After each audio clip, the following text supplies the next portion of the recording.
ายตามหลังรับสาย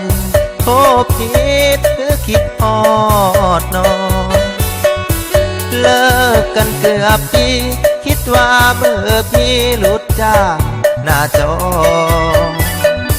เด็กป่านนี้น้องยังบ่ทันหลับบ่ลาหรือนอนทับเครื่องหรือมีเรื่องเหตุด่วนเหตุร้ายคนอยู่ข้างกา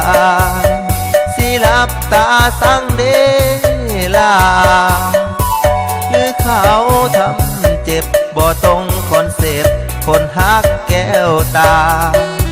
ใจสั่นวันไหวเดลาเจ้าบ่บอกมา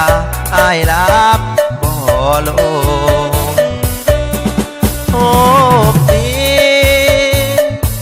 หรือว่าคิดฮอดโอ้ดีหรือใจเจ้า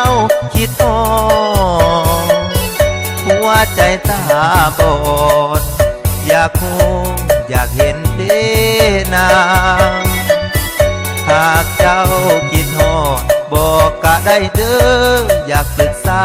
หยังให้ซอยเจ้าได้สู่ยางจังใดขอให้น้องบอกหากเจ้าโคคิดให้สิซอยเจ้าตัดสายทิมสิเปลี่ยนฮอดซิมย่านเบิกที่ดื้อโทยอเท่านี้ความหลังกระสูนน้ำตาจนย่อยป้องป้องบอกขอที่ยังหลายดอกอยากกู้ตัวผิดหรือเจ้าคิดฮอ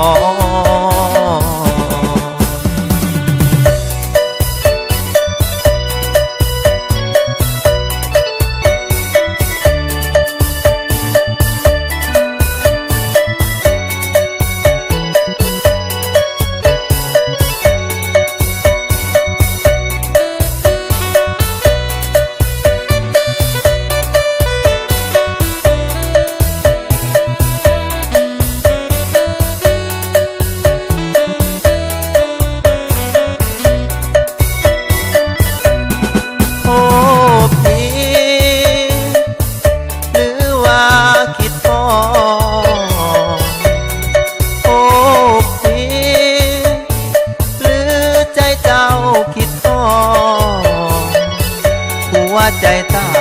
บอดอยากฮู้อยากเห็นเด้นางหากเจ้าคิดฮอดบอกก็ได้เด้ออยากปรึกษาหยังให้ซอยเจ้าได้สู่ยางจังใดขอให้น้องบอกหากเจ้าโทร